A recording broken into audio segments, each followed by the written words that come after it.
ಎಲ್ರಿಗೂ ನಮಸ್ಕಾರ. ನನ್ನ ಹೆಸರು ಅರ್ಚನಾ. ಇವತ್ತಿನ ನಾವು ಪಾಡ್ಕಾಸ್ಟ್ 4ರಲ್ಲಿದ್ದೀವಿ. ಮಾನ್ಯ ನಿರ್ದೇಶಕರು ಅಲ್ಪಸಂಖ್ಯಾತರ ನಿರ್ದೇಶನಾಲಯದಿಂದ ಶ್ರೀ ಜಿಲಾನಿ ಮೊಕಾಶಿ ಸರ್ ಇದ್ದಾರೆ ನಮ್ಮ ಜೊತೆ. ನಮಸ್ತೆ ಸರ್. ನಮಸ್ತೆ. ಇವತ್ತಿನ ವಿಷಯ ಬಂದು ಮೊರಾರ್ಜಿ ದೇಸಾಯಿ ರೆಸಿಡೆನ್ಷಿಯಲ್ ಸ್ಕೂಲ್ ಅಂದರೆ MDRS ಅಂತ. ಇದರ ಮೂಲ ಉದ್ದೇಶ ಏನು ಸರ್? ಒಂದು ಓವರಾಲ್ ಸ್ಟೂಡೆಂಟ್ ಫ್ಯೂಚರ್ ಮೌಲ್ಡ್ ಮಾಡಲಿಕ್ಕೆ ಏನೇನು ಅವಶ್ಯಕತೆ ಇದೆ ಅದು ಮಾಡಿ ನಾವು ಅಲ್ಲೇ ಬಡ ವಿದ್ಯಾರ್ಥಿಗಳಿಗೆ ಆ ಎಲ್ಲ ಸೌಲಭ್ಯಗಳನ್ನು ನೀಡಿ ಆ ಸ್ಟೂಡೆಂಟ್ ಫ್ಯೂಚರ್ ನಾವು ಬ್ರೈಟ್ ಮಾಡಲಿಕ್ಕೆ ಏನೇನು ಪ್ರಯತ್ನ ಮಾಡಬೇಕು ಆ ಒಂದು ಉದ್ದೇಶದಿಂದ ನಮ್ಮ ಮೊರಾರ್ಜಿ ದೇಸಾಯಿ ರೆಸಿಡೆನ್ಷಿಯಲ್ ಶಾಲೆಗಳನ್ನು ಎಲ್ಲ ಇಡೀ ರಾಜ್ಯದಲ್ಲಿ ನಾವು ಪ್ರಾರಂಭ ಮಾಡಲಾಗಿದೆ. ಸೆಲೆಕ್ಷನ್ ಕ್ರೈಟೀರಿಯಾ ಹೇಗಿರುತ್ತೆ ಸರ್ ಇಲ್ಲಿ? ಇಲ್ಲೇ ನಾವು student selection purely based on merit ಮಾಡ್ತಾ ಇದ್ದೀವಿ. ಆಮೇಲೆ ಇಲ್ಲಿ ಮುಖ್ಯವಾಗಿ ಹೇಳ್ತಾ ಇದ್ದೀನಿ, ಇಲ್ಲೇ ನಮ್ದು ಬೇಸಿಕ್ ಅಡ್ಮಿಷನ್ ತೊಗೊಳೋದು 6th ಸ್ಟ್ಯಾಂಡರ್ಡ್. ನಮ್ಮದು ಈ ಶಾಲೆಗಳು ಇರೋದು 6 to 12th ಸ್ಟ್ಯಾಂಡರ್ಡ್ವರೆಗೆ, PUC ನಮ್ಮ ಶಾಲೆಗಳು ಇದ್ದಾವೆ. ಇಲ್ಲೇ ಮುಖ್ಯವಾಗಿ ನಾವು ಅರ್ಜಿಯನ್ನು ಕರೆದು ಇಲ್ಲೇ ಎಲ್ಲ ಜಿಲ್ಲೆಗಳಲ್ಲಿ ಎಕ್ಸಾಮ್ಸ್ ಮಾಡಿ ಆ ಎಕ್ಸಾಮ್ನಲ್ಲಿ ಮೆರಿಟ್ ಆಧಾರದ ಮೇಲೆ ನಾವು ಸೆಲೆಕ್ಟ್ ಮಾಡ್ತಾ ಇದ್ದೀವಿ. ಮಾನದಂಡಗಳನ್ನು ಏನೇನು ಅನುಸರಿಸಿದ್ರೆ ಸರ್? ಮಾನದಂಡಗಳು ಅಂತ ಹೇಳಿದರೆ ಒಂದು ಮೇನ್ ಅಂದರೆ ಇನ್ಕಮ್ ಕ್ರೈಟೀರಿಯಾ. ಇಲ್ಲಿ ಇನ್ಕಮ್ ಕ್ರೈಟೀರಿಯಾ ಯಾಕಂದರೆ BPL ಆಗಲಿ ಬೇರೆ ಬೇರೆ ಒಂದು ಇನ್ಕಮ್ ಲೆಸ್ ಇದ್ದಂಥ ನಮ್ಮ ಬಡ ಹುಡುಗರಿಗೆ ವಿದ್ಯಾರ್ಥಿಗಳಿಗೆ ಹೆಲ್ಪ್ ಆಗಲಿ ಅಂತೇಳಿ ಒಂದು ಇನ್ಕಮ್ ಕ್ರೈಟೇರಿಯಾ ಇಟ್ಕೊಂಡಿವಿ. ಎರಡನೇದು ಬೇರೆ ಬೇರೆ ರಿಸರ್ವೇಷನ್ ಕ್ಯಾಟಗರಿ ಏನಿದಾವೆ ಅದು ಫಾಲೋ ಮಾಡ್ತಾ ಇದ್ದೀವಿ. ಆಮೇಲೆ ಇನ್ನೊಂದು ಏನಂತಂದರೆ ಮುಖ್ಯವಾಗಿ ಈ ಮೈನಾರಿಟಿ ಶಾಲೆಗಳಲ್ಲಿ the seats R reserved 75% for minorities and 25% for other OBC and SC/ST backward classes.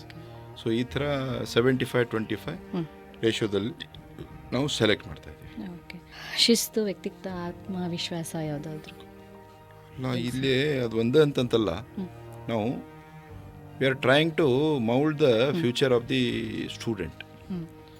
Overall ಆಗಿ ಸ್ಟೂಡೆಂಟ್ ಯಾವ ಥರ ಡೆವಲಪ್ ಆಗಬೇಕು, ಬರೀ ಅವನು ಶಾಲೆ ಮಾತ್ರ ಓದೋದಲ್ಲ, ಇಲ್ಲೇ ಬೇರೆ ಬೇರೆ ಒಂದು ವ್ಯಕ್ತಿತ್ವ ವಿಕಸನ ಯಾವ ಥರ ಮಾಡಬೇಕು, ಬೇರೆ ಬೇರೆ ಸ್ಪೋರ್ಟ್ಸ್ ಆ್ಯಕ್ಟಿವಿಟಿಲಿ ಯಾವ ಥರ ಪಾರ್ಟಿಸಿಪೇಟ್ ಮಾಡಬೇಕು, ಮತ್ತು ಯಾವ ಥರ ಬೇರೆ ಬೇರೆ ಕಾಂಪಿಟೇಟಿವ್ ಫೀಲ್ಡ್ನಲ್ಲಿ ಇನ್ವಾಲ್ವ್ ಆಗಬೇಕು. ನಾಟ್ ಓನ್ಲಿ ನೌಕರಿ ತೊಗೊಳೋದಂತಲ್ಲ, even as a citizen of country ಒಂದು ಒಳ್ಳೆ ಉತ್ತಮ ಪ್ರಜೆಯಾಗಿ ಯಾವ ಥರ ಬಾಳಬೇಕಂತಂದೇಳಿ ಸಹ ಒಂದು ಕಲಿಸೋದು ನಾವು ಪ್ರಯತ್ನ ಒಂದು ಮಾಡ್ತಾಯಿದ್ದೀವಿ. ಸಣ್ಣ ಒಂದು ಪ್ರಯತ್ನ ಮಾಡ್ತಾಯಿದ್ದೀವಿ. ಆದ ನಿಟ್ಟಿನಲ್ಲಿ ನಮ್ಮ ಎಲ್ಲ ಶಾಲೆಗಳ ಪ್ರಿನ್ಸಿಪಲ್ಸ್ ಆಗಲಿ, ನಮ್ಮ ಟೀಚರ್ಸ್ ಆಗಲಿ, ನಮ್ಮ ಲೆಕ್ಚರರ್ಸ್ ಆಗಲಿ ಹಗಲಿರುಳು ದುಡಿದು ನಮ್ಮ ಸ್ಟೂಡೆಂಟ್ಸ್ಗೆ ಕಲಿಸ್ತಾ ಇದ್ದಾರೆ. ಈ ಒಂದು ಇದರಲ್ಲಿ ನಾವು ಪ್ರಯತ್ನ ಮಾಡ್ತಾ ಇದ್ದೀವಿ. ಅದೇ ರೀತಿ ಪೋಷಕರು ಮತ್ತು ಅಲ್ಲಿರೋ ಸ್ಥಳೀಯರು ಹೆಂಗೆ ಸ್ಪಂದಿಸ್ತಿದ್ದಾರೆ ಸರ್ ನಿಮ್ಮ ಜೊತೆ? ಈ ಒಂದು ಶಾಲೆಗಳ ಬಗ್ಗೆ ತುಂಬ ಒಂದು ಅಪ್ರಿಷಿಯೇಷನ್ ಬಂದಿದೆ. ಯಾಕಂದರೆ ನಾವು ಎಲ್ಲ ಫೆಸಿಲಿಟೀಸ್ ಉಚಿತವಾಗಿ ಕೊಡ್ತಾ ಇದ್ದೀವಿ. ಇಲ್ಲೇ ಅವ್ರಿಗೆ ರೆಸಿಡೆನ್ಷಿಯಲ್ ಫೆಸಿಲಿಟಿ ಕೊಡ್ತೀವಿ. We have hostel, separate hostel for girls and separate hostel for boys.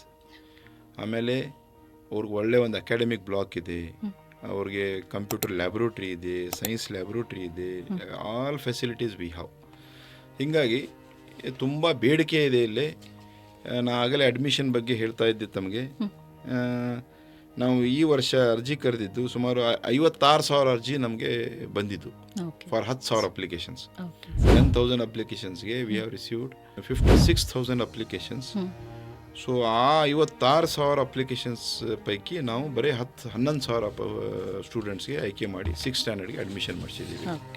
ಭವಿಷ್ಯದಲ್ಲಿ ದೀರ್ಘಕಾಲೀನ ಯೋಜನೆಗಳು ಏನಾದರೂ ಇದಾವೆ ಸರ್? ಅಲ್ಲ, ಇಲ್ಲೇ ನಮ್ಮದು ದೀರ್ಘಕಾಲ ಯೋಜನೆ ಅಂತಂದರೆ ಇನ್ನೂ ನಾವು ಸುಧಾರಿಸೋದು ಸಾಕಷ್ಟಿದೆ. ನಾವು ಈಗ ರಿಸಲ್ಟ್ ಬಗ್ಗೆ ಕಾನ್ಸಂಟ್ರೇಟ್ ಮಾಡ್ತಾ ಇದ್ದೀವಿ. ನಮ್ಮ ಮೊರಾರ್ಜಿ ದೇಸಾಯಿ ರೆಸಿಡೆನ್ಷಿಯಲ್ ಶಾಲೆ ರಿಸಲ್ಟ್ 90%, 95% ಮಟ್ಟ ನಮಗೆ ರಿಸಲ್ಟ್ ಬಂದಿದೆ. ಎಸ್ಪೆಷಲಿ SLCನಲ್ಲಿ ನಮ್ಗೆ 93% ರಿಸಲ್ಟ್ ಬಂದಿದೆ. ಆಮೇಲೆ PUCನಲ್ಲಿ ನಮಗೆ 98%, 97% ಮಟ್ಟವರೆಗೆ ನಮಗೆ ರಿಸಲ್ಟ್ ಬಂದಿದೆ. ಒಳ್ಳೆಯ ಉತ್ತಮವಾದ ರಿಸಲ್ಟ್ ಬಂದಿದೆ. ಬಟ್ ನಮ್ಮದು ಇಂಟೆನ್ಷನ್ ಅದಲ್ಲ, ಬರೀ ರಿಸಲ್ಟ್ ಅಲ್ಲ. ಸೊ ರಿಸಲ್ಟ್ ಜೊತೆಯಾಗಿ ನಾವು ಇಲ್ಲೇ ಮುಖ್ಯವಾಗಿ ಕೌಶಲ್ಯಾಭಿವೃದ್ಧಿ ಒಂದು ತರಬೇತಿಗಳು ಪ್ರಾರಂಭ ಮಾಡಬೇಕಂತಂತೇಳಿ ನಾವು ಯೋಜನೆ ಹಾಕ್ಕೊಂಡಿದ್ದೀವಿ. ಸೊ ನಾವು ಮುಂದಿನ ದಿನಮಾನಗಳಲ್ಲಿ ಇಲ್ಲಿ ಸ್ಕಿಲ್ ಡೆವಲಪ್ಮೆಂಟ್ ಸಹ ಈ ರೆಸಿಡೆನ್ಷಿಯಲ್ ಶಾಲೆ ಜೊತೆಯಾಗಿ ಇದು ಅಟ್ಯಾಚ್ ಮಾಡಿ when student goes out from the school should have some skills to earn something, not only with respect to education, should be a complete man. So ಆ ಒಂದು ದಿಶೆಯಲ್ಲಿ ನಾವು ತಯಾರು ಮಾಡಬೇಕಂತೇಳಿ ಯೋಜನೆಗಳು ಹಾಕ್ಕೊಂಡಿದ್ವಿ. ಸೊ ಅದು ಮುಂದಿನ ದಿನಮಾನಗಳಲ್ಲಿ ನಾವು ಮಾಡಲಿಕ್ಕೆ ನಾವು ಪ್ರಯತ್ನ ಮಾಡ್ತೀವಿ. ಇದಲ್ಲದೇ ರೆಸಿಡೆನ್ಷಿಯಲ್ ಶಾಲೆಗಳಲ್ಲಿ ನಾವು ಒಳ್ಳೆಯ ಒಂದು ಉತ್ತಮವಾದ ಆಹಾರ ಕೊಟ್ಟು, ಗರ್ಲ್ಸ್ ಹಾಸ್ಟೆಲ್ನಲ್ಲಿ ಗರ್ಲ್ಸ್ ವಾರ್ಡನ್ಸ್ ಇರ್ತಾರೆ ಮತ್ತು ಬಾಯ್ಸ್ ಹಾಸ್ಟೆಲ್ನಲ್ಲಿ ಬಾಯ್ಸ್ ವಾರ್ಡನ್ಸ್ ಇರ್ತಾರೆ. ಈ ಥರ ಸಪ್ರೇಟ್ ಸೆಕ್ಯೂರಿಟಿ ಮೇಜರ್ಸ್ ಮಾಡಿ ಅವ್ರಿಗೆ ಯಾರಿಗೂ ಸಹ ತೊಂದರೆ ಆಗ್ದಂಗೆ ನಾವು ನೋಡ್ಕೊತಾ ಇದ್ದೀವಿ. ಮತ್ತು ಇಲ್ಲೇ ರೆಗ್ಯುಲರ್ ಹೆಲ್ತ್ ಚೆಕಪ್ಸ್ ಮಾಡಿಸ್ತೀವಿ.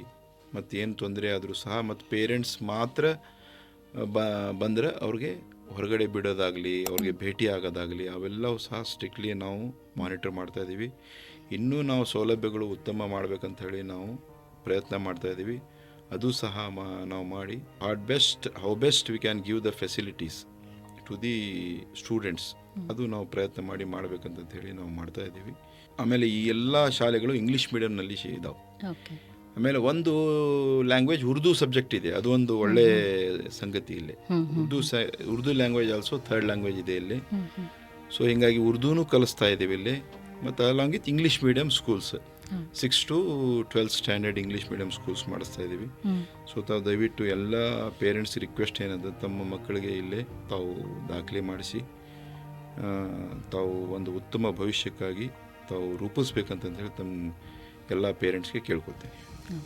ನಮಸ್ಕಾರ ಸರ್. Okay, thank you. ನಮಸ್ಕಾರ. ನೋಡಿದ್ರಲ್ಲ, ಇಷ್ಟೊತ್ತು ಕೊಟ್ಟಿರೋ ಮಾಹಿತಿ ನಿಮಗೆಲ್ಲ ತಲುಪಿದೆ ಅಂತ ಅಂದ್ಕೊಳ್ತೀನಿ. ಮತ್ತೊಂದು ವಿಷಯದೊಂದಿಗೆ ಮುಂದಿನ ಪಾಡ್ಕಾಸ್ಟ್ನಲ್ಲಿ ಭೇಟಿಯಾಗೋಣ. ನಮಸ್ತೆ.